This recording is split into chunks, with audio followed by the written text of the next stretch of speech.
Hello my dear students, and welcome back once again. Today we will be discussing the remaining parts from the chapter Human Eye and the Colorful World. So let us start with today's class. These are the topics that we will be studying in our today's class.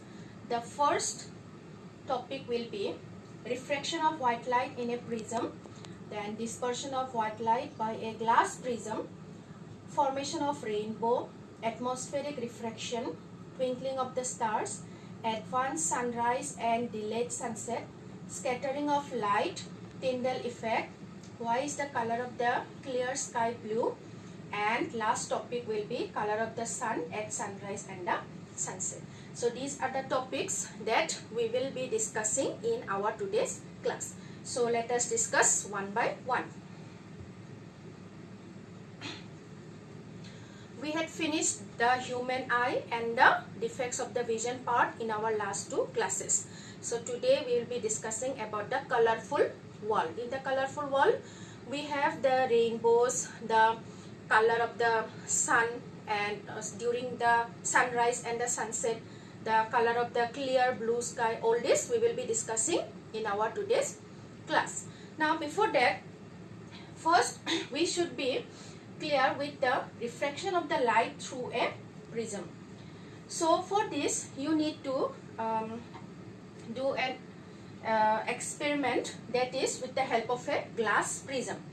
This is a prism, and if you take the prism on a paper, on top of the paper, if you keep the prism, and here these are the P and Q are the two positions of the pin. Now we are taking the two pins that I have given the point P and Q on one side, and through the other side of the prism, if you try to look the image of the pin, you will get the image at the position R and the S. So now if you join the lines like this, and these two positions also if you join, then what you can see that this PE is the incident ray, the ray that falls on the prism, incident ray.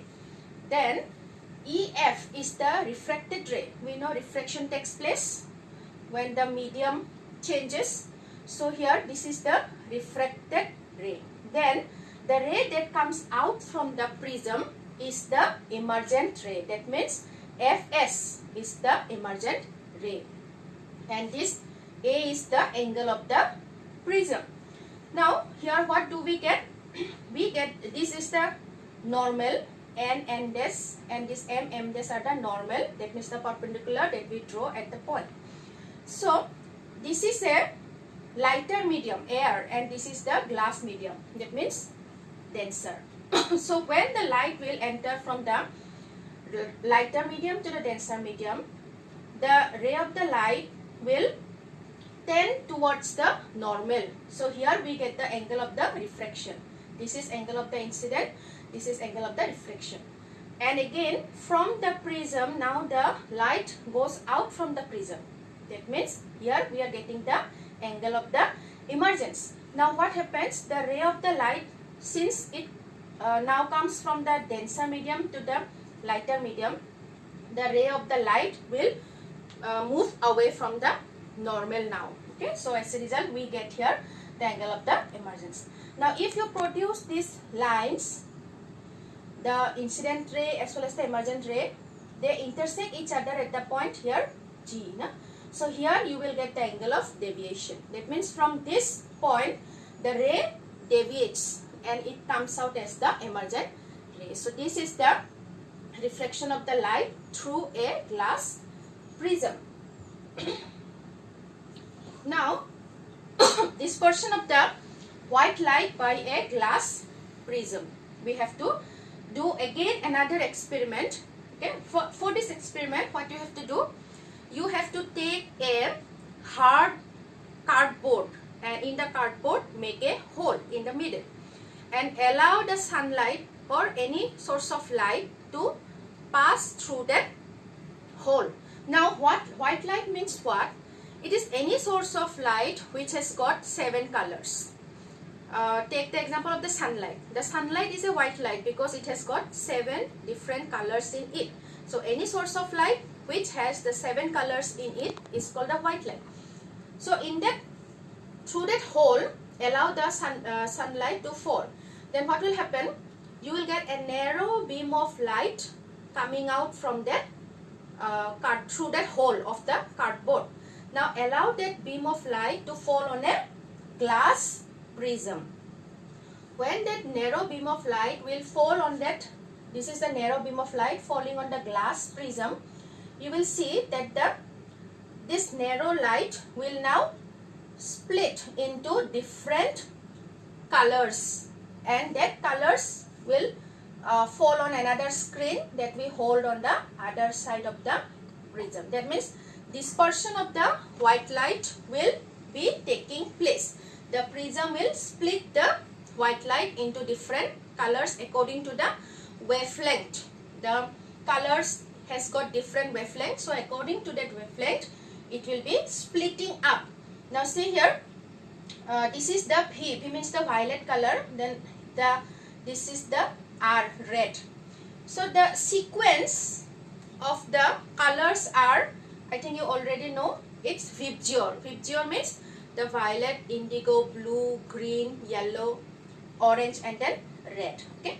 So why this sequence is taking place? Because the violet color has got the shortest wavelength, so it is bended more, and slowly as it goes up, the red color has got the longest wavelength, so it is not bended more compared to the other colors. So we get this sequence. Okay. So this is the dispersion of the white light by a glass prism. Then Newton did another experiment in order to see that the sunlight has got some, apart from that 7 colors, he has got some other colors also. So in order to see that, he did another experiment with 2 prisms. Okay, one inverted one. Okay, so what did he do? Splitting of the 7 colors, that colors he allowed to fall on another inverted prism. This is another prism, but here the position is inverted. So when those 7 colors coming out from that prism fall on the second prism, he was surprised to see that not other colors came out, but all those colors now they appeared as one narrow beam and fall on the screen.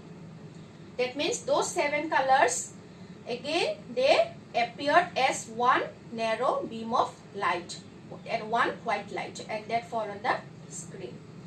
That means the white light consists of only the 7 colors and not any other colors. So from this experiment he concluded that the white light consists of those 7 colors and not more than those 7 colors. So this is the recombination of the spectrum of the white light. And spectrum means what? Those 7 colors that we get in the prism experiment is called a spectrum. Spectrum means a band of 7 colors that we get by the splitting of the white light. Okay. Students, what is this picture? This is the picture of a rainbow, isn't it? And when do we see a rainbow? After a rain. And when the sky becomes clear after the rain, we may sometimes see a rainbow. How many colors are there in a rainbow? There are 7 colors in a rainbow, but do we every time see the 7 colors? No. We sometimes see 2 or 3 colors. Most of the time we see 2 or 3 colors only, not the 7 colors. Okay. So why we can see a rainbow after a rain? That is also due to that dispersion of the white light phenomenon only. Take a look. Okay, rainbow is what? It is a natural spectrum appearing in the sky after a rain shower. It is caused by dispersion of the sunlight by tiny water droplets present in the atmosphere. We know that the atmosphere is filled up with what? Water droplets after the rain. So when the sunlight will fall on that water droplets, dispersion of the light will take place. Look here this picture.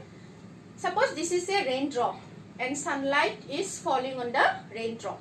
Here refraction will take place, and but here again internal reflection will be taking place. Now what do you mean by the total internal reflection? For this you have to look this picture. Here this is the incident ray and the refracted ray. This is a denser medium, lighter medium. So when the light enters from the lighter medium to the denser, from the denser medium to the lighter medium, what happens? The refracted ray bend away from the normal. We know that. So when you go on increasing the incident ray, the refracted ray will also go on bending, no, like this towards the, that means this horizon position. So when at the time for the angle of incidence, the angle of refraction becomes 90 degree. So that angle of incidence is called the critical angle. And when you further increase the angle of incidence more than the critical angle, now what will happen? The refracted ray, they will come back to the same medium. That means now reflection will take place. So this is called the total internal reflection. So here also that phenomenon is taking place. Here the light again reflects back to the same medium in the raindrop. Then finally it refracts out. So this raindrop also acts as a small prism for the sunlight, and so it will, like that, dispersion of the light by the prism. So here also this raindrop will split the sunlight into that 7 different colors, and if you stand here you can see the colors in the form of a rainbow. Okay, so this is the formation of a rainbow. But think if there is no atmosphere, so no raindrops, no, isn't it? So there we cannot see the rainbow. Then atmospheric refraction. Now atmospheric refraction means what? It is the apparent random wavering or flickering of the objects due to the inconsistency in the physical conditions of the refracting media such as the air. We know that our earth is surrounded by atmospheric layer, isn't it? And what is present in that atmospheric layer? Some of the hot gases, cold gases also, and that keeps on changing their position. They are not still, they are not stationary. Like our earth is moving, so those hot air, cold air gases are also moving round. So as a result, what happens? If we see anything from our earth on the sky, we see those objects as wavering or the flickering. Wavering means moving, no? From one place to another, not stationary. Take example, suppose if someone is lighting a fire with firewoods, if you look at the flame, no? We can see that the flame is waving along with the air. And also if you want to see anything beyond that fire, means through that fire, you see that objects moving, wavering, flickering. So that is due to the atmospheric refraction. Since the atmosphere is not stationary, the physical condition of the atmosphere is not stationary, so what will happen? The wavering of the objects will be observed. And this is we can see in the twinkling of the stars, or the position of the star or any celestial objects slightly above its actual position. That means we see an apparent position of the celestial objects. Now why? Because suppose you see here, you are standing here. This is the real position of the star.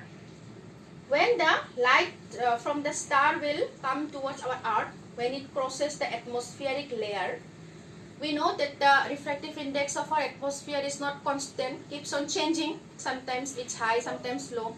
As a result, the normal will tend the refracted ray towards the normal. No? So as a result, the position we see is slightly higher. This is the apparent position, but this is the real position, slightly higher compared to the actual position. Not only in case of star, but almost all of the celestial objects show this behavior. Okay, and also we know that the stars twinkle, but do you really think that the stars twinkle? No, it is not actual twinkling. But what happens? The stars are at very far away distance, very far away, and it appears as a point source of light. So when those light from the star will come, what happens? It experiences the variation in that atmospheric layer. No? As a result, sometimes what happens? The light that comes to our eye is very less. Sometimes the light that comes to our eye is very high. As a result, what happens? We can see it as a twinkling effect. Also, we know that the position is also not fixed for us, isn't it? Sometimes we see little apparent, sometimes we see here and there like that. So basically what happens? We see the twinkling of the star, it appears as it is twinkling. But there comes a question, that then why do planets do not twinkle? Planets do not twinkle because the planets are very near compared to the star, and it is not a point source. It is an extended source of light. Many point sources are present there. So all this point source, this effect shown by the star, they cancel out each other, and as a result it nullifies the twinkling effect, and so we do not see the twinkling of the planets. But since the star is a point source of energy and it's too far, we can see the twinkling effect in the stars. Also, we experience advanced sunrise and delayed sunset. Students, it will be very interesting to you that the sunrise that we see is an advanced one, because it is not yet rised, but we can see it 2 minutes earlier only, and after the sun has set, till the 2 minutes we can see the sun. Take a look at this picture. This is the horizon and the sun has set down, okay, but then also you can observe the sun in this position. We have already discussed that celestial objects appears little higher compared to the actual position. So here, when the light from the sun will passes through the atmospheric layer of the earth, again what happens? Due to the difference in the refractive indexes, it appears as if the sun is still rising here, but already it has set down. And this difference, if you measure, we get it as 2 minutes. So the same is the case sunrise. The sun has not risen yet, but since the light from the sun will pass through our atmospheric layer and it will reach us, so as a result the normal tends to make the reflected ray towards itself. So what happens? We see an apparent position of the sun. So as a result, we think that the sun has already risen, and that time difference is 2 minutes. Tyndall effect you have already studied in class 9. So Tyndall effect is what? It is the scattering of the light, and as a result the part of the light becomes visible. So what happens for our Earth's atmosphere also? It has many tiny particles. It is a mixture, heterogeneous mixture of many minute tiny particles. What are those particles? The air particles, dust particles, smoke, etc. Many particles are present in the Earth's atmosphere. So when the sunlight or any beam of light will fall on that fine particles, now they will scatter the beam of light, and as a result the part becomes visible, and this is called the Tyndall effect. That means this phenomenon of scattering of the light by the colloidal particles give us the Tyndall effect. Now tiny particles generally they scatter the lights or colors of the shorter wavelength, but when the particles are very large, they can scatter the colors of the longer wavelength. But since here the particles of our Earth's atmosphere are very tiny, very small, they can easily scatter the blue lights. Blue lights, that violet, indigo, blue, same, almost fall in the same category. So they scatter the blue light more compared to the red light. So this is the reason why the color of the clear sky is blue. So what happens when the sunlight enters the atmosphere? The particles that are present in the air will scatter the blue color. As I have already said that our Earth's atmosphere has got tiny particles. So those tiny particles will scatter the colors having the what? Shorter wavelength. The blue has got shorter wavelength compared to the red color. So the particles will scatter the blue color. So now what will happen? We can see the blue colors in the sky. Okay. So red color has got longer wavelength, so it cannot be scattered by the tiny particles present in the atmosphere. So we can see the blue color because it is scattered by the particles. Now think that when there is no atmosphere, then no scattering will take place. So then what will be the color of the sky? It will be black. Or for some of the passengers who are flying to a very high altitude, if they look at the sky, they see it as a black, not blue, because here at a very high altitude the scattering do not take place. Okay, so the white light consists of the 7 colors, and out of those 7 colors, the fine particles or the small particles can scatter the blue color. As a result, the sky appears blue. But at the time of the sunrise and the sunset, the color is what? Red, isn't it? Not blue. Why? Because take a look at this picture. This is observer. That means we are the observer on the earth. Our earth is surrounded by the atmospheric layer.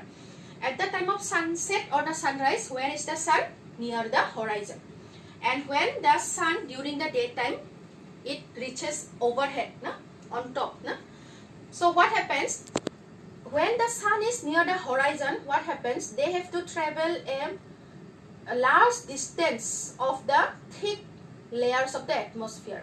This is the atmospheric layer, and they have to travel more distance of the atmospheric layer when they are near the horizon. That means at the time of the sunrise and the sunset.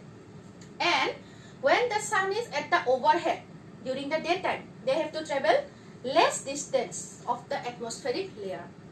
So what happens? Since they have to travel more distance of the atmospheric layer, the blue lights are scattered more. We have already studied in why the color of the clear sky is blue. The blue lights are scattered.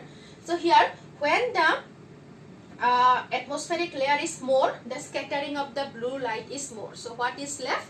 The red color is left. So we see that red color. So the sun appears as red at the time of sunrise and sunset. But what happens during the daytime? Since they have to cover only small distance of the atmospheric layer, the blue colors are scattered very less. So as a result, generally during the daytime, the sun appears as white color because the blue colors are not scattered that much compared to when the sun is near the horizon. That means at the time of the sunrise and the sunset. That's why the sun appears reddish, and here the sun appears as white color. So these are some of the topics that we have discussed today from the chapter 11, that is Human Eye and the Colorful World. Hope you have understood the whole chapter properly, and do study the lesson very well at home, and the remaining chapters we will be discussing in our remaining classes. So till then, take care and study hard at home. Thank you.